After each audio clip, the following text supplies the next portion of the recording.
আপনি দেখছেন Bangla news decode. আজ আমরা আলোচনা করব বিশ্বের অন্যতম ধনী ব্যক্তি ইলন মাস্কের বিশাল সম্পদ এবং তিনি যদি চাইতেন কোন কোন বড় বড় জিনিসগুলো কিনে ফেলতে পারতেন। ভিডিওটি শেষে জানবেন কিভাবে মাস্কের সম্পদ বিশ্ব অর্থনীতিতে প্রভাব ফেলতে পারে। চ্যানেলটি সাবস্ক্রাইব করতে ভুলবেন না।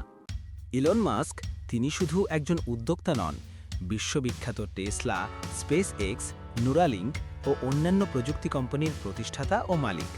ফোর্বসের সাম্প্রতিক তথ্য অনুযায়ী তার মোট সম্পদ প্রায় 88,40,000 কোটি টাকা, অর্থাৎ প্রায় 72,000 কোটি ডলারের বেশি।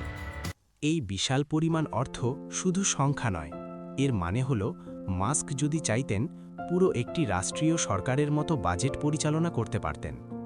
বিশ্বের বিভিন্ন বড় বড় প্রতিষ্ঠিত সম্পদ কিনে ফেলতে পারতেন। আমরা এগুলো বিস্তারিতভাবে পর্যালোচনা করব। চলুন দেখি মাস্ক এই সম্পদ দিয়ে কি কি কিনতে পারতেন। সান ডিয়েগো কাউন্টির সব বাড়ি।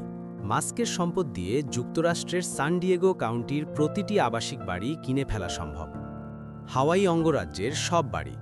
হাওয়াইয়ের প্রায় 5,72,000 বাড়িও তিনি কিনে ফেলতে পারতেন। এক বছরে যুক্তরাষ্ট্রে বিক্রি হওয়া সব গাড়ি। 2025-এ যেসব গাড়ি এক বছরে বিক্রি হয়েছে সেগুলো তিনি একসাথে কিনে ফেলতে পারতেন। সব আইভি লীগ বিশ্ববিদ্যালয়। হার্ভার্ড, ইয়েল, প্রিন্সটন সহ 8টি আইভি লীগ বিশ্ববিদ্যালয়ও তিনি কিনে ফেলতে পারতেন। প্রধান 4টি American sports League, MLB, NBA, NFL, NHL সবগুলোই একত্রে তার মালিকানায় পরিণত হতে পারত। এক কথায় মাস্কের সম্পদ শুধু ব্যক্তিগত নয়, এমনকি একটি দেশের বড় বড় সম্পদও ক্রয়ের ক্ষমতা রাখে। এখন প্রশ্ন, এই পরিমাণ সম্পদ বিশ্বের অর্থনীতিতে কী প্রভাব ফেলে? 1. ধনীদের আর্থিক প্রভাব। যখন একজন ব্যক্তি দেশ বা অদ্ভুত বড় বড় প্রতিষ্ঠানগুলো কিনতে পারে, তখন অর্থনৈতিক শক্তি ব্যক্তির হাতে কেন্দ্রীভূত হয়ে যায়। এটি সাধারণ মানুষের অর্থনৈতিক সুযোগ, সরকারের নীতিমালা এবং বাজারের ভারসাম্যের ওপর বড় প্রভাব ফেলতে পারে। 2. বাজারের অস্থিরতা।